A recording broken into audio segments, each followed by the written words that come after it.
This is the Game Awards. The hype is real. The hype is real. The hype? Are you fucking serious? So, the third iteration of the Game Awards aired on December 1st, just recently, and it was kind of a mess. And I sit here and I wonder just what the hell I was expecting with this show. This show just seems to get worse every year. This show went independent, severing ties with Spike to eliminate the bullshit that came with having to be tied with sponsors or whatever. And it was fine during its first year, with a few flaws. But this year, minus a few big things like Hideo Kojima receiving the Industry Icon Award, it was a mess. But why exactly? Let's start with Kojima winning that award.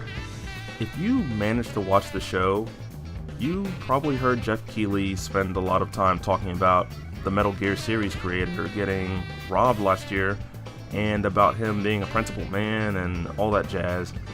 What we didn't hear was a good explanation for just why Hideo Kojima deserved this year's award. Like, at all.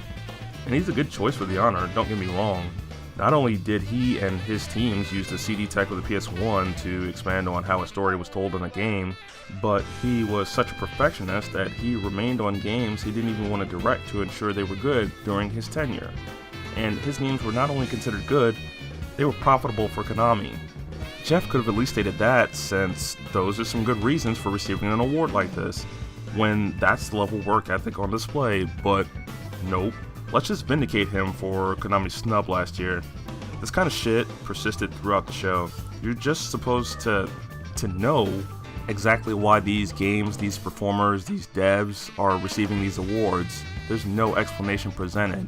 Lack of explanation kind of works with other kinds of shows, since something like Best Drama or Best Supporting Actress require very little explanation nowadays, considering the visual media of movies and TV are so seminal that you kind of understand why these people are getting these awards. And even then, they still explain it during the show, not on a website.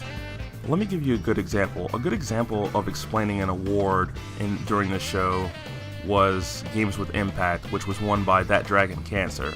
A bad example was Best Action Game, because there was no explanation. It was just Conan O'Brien being funny like he is, and then going, here are the nominees, and it's like, okay, so what's the criteria for these games even being nominated?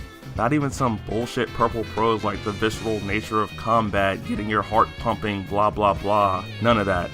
But I guess the hard-hitting visuals during the nominee role were supposed to tell us everything. What about the promise to showcase less pre-rendered trailers and more stuff that was representative of actual gameplay? That went down the tube with the Death Stranding trailer, which showed zero gameplay and only introduced Mads Mikkelsen as the likely main antagonist, and I dig that shit, but I still think it was good that it was showcased in-engine, in 4K, running on a PS4 Pro, so you know that they at least have the engine down, but that doesn't mean anything when you can devote all the resources of the console to rendering the scene that you're presenting. On the flip side, I'm also going to argue for this kind of showcase because at least it was in-engine, and it's better than not showcasing any gameplay if you haven't finalized anything.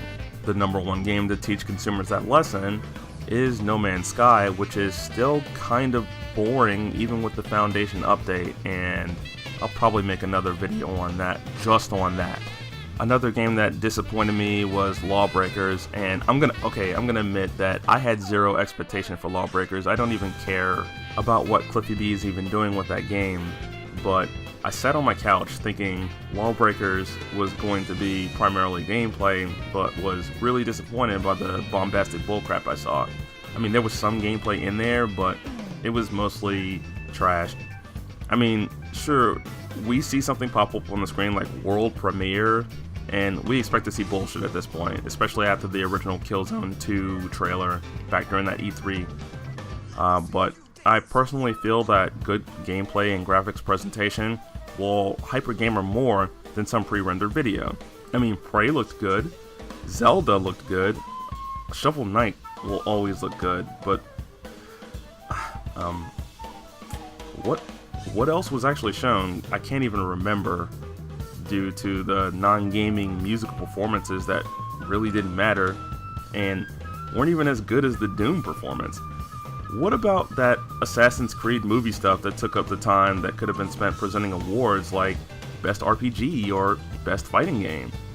There were 26 categories, and a great majority were barely presented, either before or during the show. I guess you gotta make time for your big sponsors, right? Bethesda and Blizzard both got 3 ads apiece, while the awfully awkward Chick Hydro spots occurred twice. At least Intel and HP only got small nods. Maybe they paid less, I don't know. Okay, you could say that the committee included the awards that resounded with core gamers and the general public more, but if that's the case, why did Pokemon Go, the game with the greatest cultural impact this year, barely get any mention? Is it because it was included in the handheld/mobile gaming category, which Jeff presented sorta before the show started proper? On that note, why exactly were mobile and handheld games grouped together in the first place when they provide 2 very different experiences?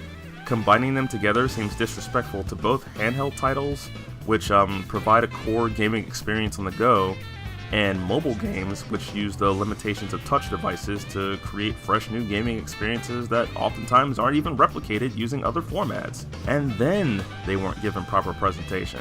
So Ray Schwemmer or whatever could be a musical guest? Yeah, whatever.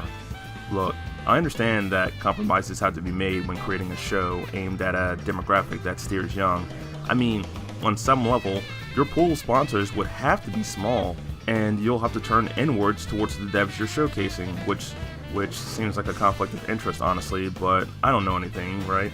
But for a show that's supposed to be something akin to the Oscars, it makes a hell of a lot of compromises, resulting in a show that doesn't deliver on its promises, presents very little with poor explanation, and continues to look juvenile. Kinda like the show it tries its hardest to distance itself from. The only thing that made me care was seeing whether or not Boogie would win Trending YouTuber, and he did, and that shit almost made me cry. This show needs to get fixed. The other thing that needs fixing is YouTube's stupid content ID system, because really, what happened with this shit right here? If this doesn't showcase how broken the system is, I don't know what can. Anyway, did you watch this travesty Friday night? I'm sure I'm not the only person that thought it was bad, but if you thought it was good, leave me an angry comment or whatever in the comment section below.